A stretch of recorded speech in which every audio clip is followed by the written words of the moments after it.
নমস্কাৰ নিউজৰ বাতৰিলৈ স্বাগতম জনাই ষ্টুডিঅ'ৰ মজিয়াত মই উৎপল দাস চাওক আজিৰ বাতৰি সমগ্ৰ অসমতে অসম জাতীয়তাবাদী যুৱ ছাত্ৰ পৰিষদৰ উদ্যোগত সকলোৰে প্ৰাণৰ শিল্পী জুবিন গাৰ্গৰ ৰাজহুৱা আদ্যশ্ৰাদ্ধ আয়োজন পুৱাৰ পৰাই শতাধিক ভকত বৈষ্ণৱ ৰাইজ উপস্থিত থাকে পবিত্ৰ অনুষ্ঠানটিত নিউজ ডাইৰেক্ট ৰিপৰ্ট সমগ্ৰ অসমতে অসম জাতীয়তাবাদী যুৱ ছাত্ৰ পৰিষদৰ উদ্যোগত সকলোৰে প্ৰাণৰ শিল্পী জুবিন গাৰ্গৰ ৰাজহুৱা আদ্যশ্ৰাদ্ধ আয়োজন উল্লেখযোগ্য যে সমগ্ৰ অসমৰ লগতে যোৰহাটতো এক বিশেষ পৰিৱেশ দেখা গ'ল অসম জাতীয়তাবাদী যুৱ ছাত্ৰ পৰিষদৰ দক্ষিণ যোৰহাট আঞ্চলিক সমিতিৰ উদ্যোগত অনুষ্ঠিত হয় সকলোৰে প্ৰাণৰ শিল্পী অসমৰ সংগীত জগতৰ এক অনন্য প্ৰতিভা জুবিন গাৰ্গৰ ৰাজহুৱা শ্ৰদ্ধাঞ্জলি অনুষ্ঠান পুৱাৰে পৰা শতাধিক ভকত বৈষ্ণৱ শুভাকাংক্ষী আৰু স্থানীয় ৰাইজ তথা অসম জাতীয়তাবাদী যুৱ ছাত্ৰ পৰিষদৰ বিষয়ববীয়া উপস্থিত থাকে উক্ত পবিত্ৰ অনুষ্ঠানটিত প্ৰাতকালে ভকতসকলে গুৰুআসন প্ৰতিষ্ঠা কৰি নাম প্ৰসংগৰ মাজেৰে জুবিন গাৰ্গৰ আত্মাৰ শান্তিৰ বাবে প্ৰাৰ্থনা কৰে ইয়াৰ পাছতে নেগাৰা নাম দিহানাম অনুষ্ঠিত কৰা হয় এই অনুষ্ঠানটিৰ সময়ত ভক্তজনে জুবিন গাৰ্গৰ জীৱন সংগীত আৰু অসমীয়া সংস্কৃতিত তেওঁ অৱদানৰ বিষয়ে স্মৃতি উজাৰি তোলে প্ৰতিগৰাকীয়ে নিজৰ অনুভৱ বৰ্ণনা কৰি কয় যে জুবিন দা কেৱল এটা নাম নহয় এটা অনুভৱ এটা জীৱন্ত প্ৰতীক উক্ত অনুষ্ঠানত স্থানীয় ৰাইজৰ সহায়ত জুবিন গাৰ্গৰ প্ৰতিচ্ছবিত বন্তি প্ৰজ্বলন কৰা হয় আৰু ফুলৰ মালা অৰ্পণ কৰি তেওঁৰ প্ৰতি গভীৰ শ্ৰদ্ধা জ্ঞাপন কৰে বিভিন্ন স্থানৰ পৰা সকলো ৰাইজৰ উপস্থিতিৰ অনুষ্ঠানটোৱে ধৰি ৰাখে এটা আন্তৰিক আৰু গম্ভীৰ পৰিৱেশ সংগীতৰ প্ৰতি জুবিন গাৰ্গৰ অনন্ত ভালপোৱা আৰু তেওঁৰ সৃষ্টিৰে গঢ়ি তোলা অসমীয়া গৌৰৱৰ সকলোৰে হৃদয়ত জীৱন্ত হৈ থাকে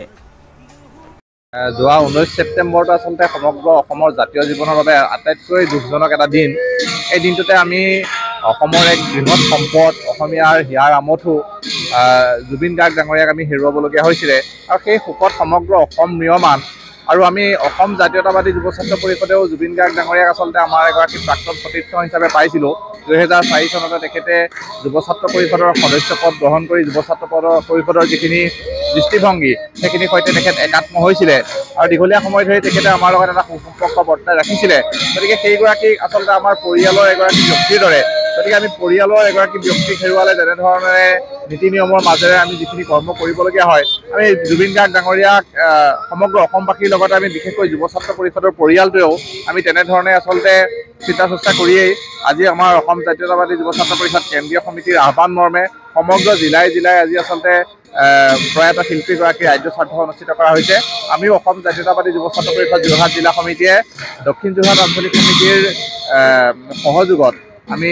তেওঁলোকৰ কাৰ্যালয়তে আমি এই আদ্যশ্ৰাদ্ধভাগ অনুষ্ঠিত কৰিছোঁ আৰু আমি এটা কথা দেখি ভাল লাগিছে যে এই অঞ্চলৰ স্থানীয় ৰাইজ আহি এই অনুষ্ঠানটোত ওতঃপ্ৰোতভাৱে জড়িত হৈছে আৰু ৰাইজৰো যে শিল্পীজনৰ প্ৰতি এক ভালপোৱা আছিলে এক টান আছিলে সেই কথাটোৱে আচলতে ৰাইজৰ স্বতঃস্ফূৰ্ত অংশগ্ৰহণে সেই কথা প্ৰদৰ্শন কৰিছে আৰু আমি আশা কৰিছোঁ যে সকলো ৰাইজৰ সহযোগত আজিৰ এই অনুষ্ঠানটো সুচাৰুৰূপে সম্পন্ন হ'ব আৰু আমি প্ৰয়াত শিল্পীগৰাকী আত্মাৰ সদ্গতিৰ বাবে ভগৱন্তৰ ওচৰত প্ৰাৰ্থনা জনাইছোঁ আৰু লগতে এই মুহূৰ্তত আমি এটা কথা ক'ব বিচাৰিছোঁ যে শিল্পীগৰাকীৰ যি মৃত্যু এই মৃত্যুক লৈ যি ৰহস্য সৃষ্টি হৈছে তেখেতৰ ক্ষেত্ৰত যাতে ন্যায় পায় সেইটো আটাইতকৈ আচলতে আজি ডাঙৰ কথা এটা কথা আমি দেখিছোঁ যে প্ৰথমতে কিন্তু সকলো কথাবিলাকেই খুব সহজ নিচিনা লাগি আছিলে যেতিয়া অসমৰ জনসাধাৰণে অসমৰ দল সংগঠনে যেতিয়াই কথাবিলাকৰ মাজত ৰহস্য আছে বুলি দাবী কৰিলে তাৰপিছতেই শিল্পীগৰাকীৰ পষ্টমৰ্টেম হৈছে বা তাৰপিছতেই SIT গঠন হৈছে গতিকে সেইখিনি যদি নহ'লহেঁতেন ৰাইজৰ ফালৰ পৰা সংগঠনৰ ফালৰ পৰা যদি এনেধৰণৰ হেঁচা নপৰিলেহেঁতেন চৰকাৰ বা আন পক্ষবিলাকে এই গোটেই বিষয়টো কিন্তু এটা সাধাৰণ মৃত্যুৰ ঘটনা হিচাপে কিন্তু পৰিগণিত কৰিবলৈ চেষ্টা কৰিছিলে গতিকে আমি